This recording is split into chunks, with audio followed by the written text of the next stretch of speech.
अपने ठाकुर जी के पास में 3-4 चीजें हैं, ये जरूर रखा करो। एक आरसी वो झारी जी, जल पीने के लिए ठाकुर जी के समीप एक छोटी सी लुटिया रखो,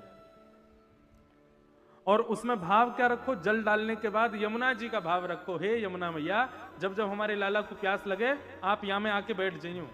अब हम विदेश जाते हैं, फ्लाइट में सफर करते हैं, ठाकुर जी रहते हैं, अब आरसी भर के तो रख नहीं सकते, तो आरसी को खाली रख के यमुना जी का स्मरण कर लेते हैं। हे यमुना मैया, जब जब मेरे लाला को प्यास लगे तो इनको पानी पिला दियो। तो आरसी वो झारी रखो, छोटी लुटिया जल की। दूसरा, ठाकुर जी के समीप एक छोटा सा बंटा रखो। बंटा कहते हैं एक छोटा सा, आज की भाषा में कहूं तो टिफिन रखो। उसमें ठाकुर जी की कुछ ना कुछ मिश्री, इलायची आदि सामग्री रखो, और बढ़िया संपन्न हो तो बढ़िया लड्डू रोज रोज बना के उसमें रखो। ये ठाकुर जी का टिफिन है। आप तो भोग तभी रखोगे जब घर में भोजन बनेगा, लेकिन ठाकुर जी को तो कभी भी भूख लग सकती है, तो कभी भी भूख लगेगी ठाकुर जी बंटा खोलेंगे, खा लेंगे। तीसरा, ठाकुर जी के समीप सदैव वंशी रखो।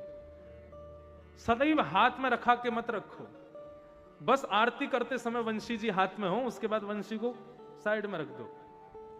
हाँ, ठाकुर जी सहज हो जाते हैं वंशी नीचे रखने के भाव से।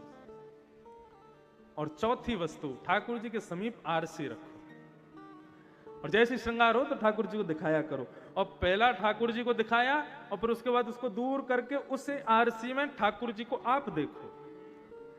इसका भाव ऐसा बताते हैं, ठाकुर जी तैयार होने के बाद कहते हैं मैं कैसा लग रहा हूं, तो पहले ठाकुर जी को दिखा दो। बोले नहीं, आप देखियो मैं कैसा लग रहा हूं, तो फिर खुद देखो, अच्छा हाँ बढ़िया लग रहे हो, माला वाला सब ठीक है।